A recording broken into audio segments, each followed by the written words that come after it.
پاکستان کی transport service کی بات کی جائے تو کھٹارہ بسوں کی جگہ پروفیشنل ڈائیو اسکائی ویز اور فیصل بس سروس نے لے لی ہے۔ آئے روز ہونے والے ٹریفک حادثوں میں بھی کافی کمی آ چکی ہے۔ اس کی بڑی وجہ تعلیم یافتہ لائسنس یافتہ ڈرائیور کو ملازمت کے مواقع دینا ہے۔ پرانی بسیں، ٹرک، ٹرالی، ڈمپر جیسی چلتی پھرتی موت کو اب منتخب کردہ سڑکوں تک ہی محدود کر دیا گیا ہے۔ ڈائیو کی تقریباً 350 آرام دہ بسیں ہیں جو 60 سے زائد شہروں کو سہولیات فراہم کرتی ہیں۔ اسکائی ویز کی سروس بھی اچھی ہے مگر اس کے کرائے عام عوام کی پہنچ سے دور ہیں، اس لیے ویگنوں اور کھٹارہ بسوں میں سفر کرنے پر مجبور ہیں جو زیادہ تر حادثات کا شکار بھی رہتی ہیں۔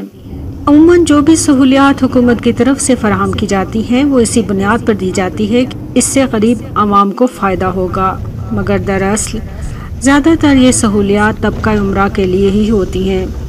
میٹرو بس کے بعد اورنج ٹرین کا منصوبہ بھی تیزی سے جاری ہے۔ اگرچہ میٹرو کا کرایہ عام آدمی کی پہنچ میں ہے مگر اس کے روٹ ایسے ہیں کہ جہاں غریب مسافر کم ہی سفر کرتے ہیں، اس لیے میٹرو پر زیادہ رش دیکھنے میں نہیں آتا اور ٹریفک کا دباؤ پہلے کی طرح برقرار ہے۔ پھر یہ سہولیات صرف بڑے اور مخصوص شہروں تک محدود ہیں۔ خیر، یہ سب سوچ رہے تھے کہ سالم انٹرچینج پر ہماری بس کچھ دیر کے لیے رکی۔ ہم نے بھی باہر نکل کر تھوڑی چہل قدمی کی۔ لاہور پہنچتے پہنچتے غروب آفتاب ہو گیا۔ سورج غروب ہونے کا منظر بہت دل فریب تھا جسے کیمرے کی آنکھ سے محفوظ کر لیا۔ کھڑکی سے نیچے دیکھا تو سڑک تیزی سے کھسک رہی تھی اور دور لہراتی ہوئی چلتی چلی جا رہی تھی۔ سامنے سڑک پر کہیں کہیں سراب کا سا گمان ہوتا تھا۔ اندھیرا آہستہ آہستہ پھیل رہا تھا۔ رات کے تقریباً 11 بجے ہم میٹرو لاہور کے ٹرمینل پہنچ چکے تھے۔ تنہا بین الاقوامی سفر کا یہ میرا دوسرا تجربہ تھا۔ اس سے پہلے کا تجربہ اگلی قسط میں پیش کیا جائے گا۔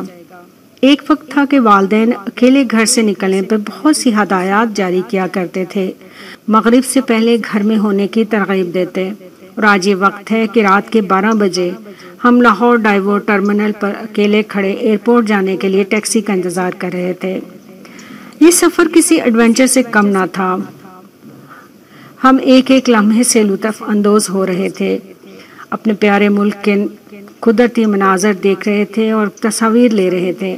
چونکہ زیادہ سفر رات کا تھا اس لیے لاہور کی زیادہ تصاویر لینا ممکن نہ رہا، لیکن اس سے پہلے جب بھی لاہور آئی بہت سی تصاویر لیں اور ویڈیو بھی بنائیں۔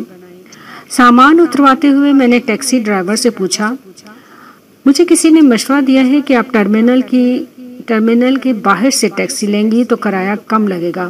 ابھی یہ بات چیت چل رہی تھی کہ ڈائیو کا باوردی ٹیکسی ڈرائیور قریب آیا اور پوچھا، آپ کو کیب چاہیے تو چھوڑ آتا ہوں۔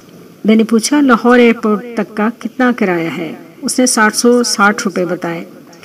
اتنی ہی رقم مجھے پہلے بتائی گئی تھی، اس لیے میں نے باہر سے ٹیکسی تلاش کرنے کا رسک لینے کے بجائے اسی کو غنیمت جانا۔ میرے پاس 2 بیگ بھی تھے جن کو ساتھ لے کر جانا بھی مشکل تھا۔ میں نے کہا ٹھیک ہے، سامان ٹیکسی میں رکھ دیں۔ یہ ایک درمیانی عمر کا ڈرائیور تھا۔ میں نے اس سے کہا کرایہ کافی زیادہ ہے۔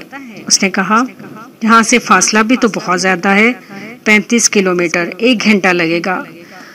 مجھے اس کے جواب سے کچھ حیرت ہوئی اور میں نے اندازہ لگایا کہ جب میں پہلے ایئرپورٹ سے گلبرگ آئی تھی تو 10-15 منٹ لگے تھے۔ اس نے ٹیکسی کی رفتار بڑھائی۔ کچھ ہی دیر بعد ہم لاہور کے علامہ اقبال ایئرپورٹ پہنچ گئے۔ سامنے گھڑی کے چمکتے ہندسوں پر نظر پڑی تو وہاں 28 منٹ کا ہندسہ جگمگا رہا تھا۔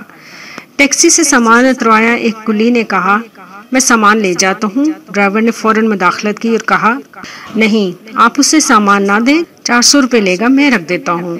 پھر خود ہی سامان ٹرالی پر رکھ کر کچھ دور دھکیلا۔ میں نے کہا بس ٹھیک ہے، اب آگے میں لے جاتی ہوں۔ یہ کہتے ہوئے اسے کرایہ دیا۔ میرے پاس 1000 کا نوٹ تھا، اسے پکڑایا تو بولا بس ٹھیک ہے۔ یعنی پورے 1000 روپے؟ میں نے کہا کیوں 760 کرایہ نہیں بنتا؟ وہ بولا آپ سے 400 کلی والے نے بھی تو لے لینے تھے۔ یہ کہہ کر اس بات میں سر ہلاتا ہوا بولا ٹھیک ہے 1000۔ اب اس صورتحال میں کیا کہتی؟ ساتھ ہی سامان رکھنے کی ٹرالیاں پڑی تھیں، اس پر کوئی بھی سامان رکھ سکتا تھا اور اور اسے بآسانی ایئرپورٹ پر لے جایا جا سکتا تھا، لیکن انجان اور اکیلی مسافر دیکھ کر ایسے لوگ موقع سے خوب فائدہ اٹھاتے ہیں، اور اس قسم کی ہوشیاریاں جہاں جب جیسے موقع ملے دکھانا اپنا فرض ہر کوئی سمجھتا ہے۔ یہاں ہمیں اسلام آباد کی وہ ماجی یاد آئیں جنہوں نے حق حلال کی کمائی سے زائد رقم لینا گوارا نہ کیا تھا۔ میں نے سامان سے لدی ٹرالی کو دھکیلتے ہوئے وہاں لے آئی جہاں پہلے سے کچھ مسافر موجود تھے۔ رات کے 1 بجنے والے تھے۔ سامنے اسکرین پر جہاز کی روانگی کے لفظ جگمگا رہے تھے۔ اتنے میں مجھے گیٹ پر تعینات سیکورٹی کے ایک عملے نے آنے کا اشارہ کر دیا۔ میں اللہ کا نام لے کر سامان کی ٹرالی دھکیلتی ہوئی ایئرپورٹ کے داخلی دروازے پر پہنچ گئی۔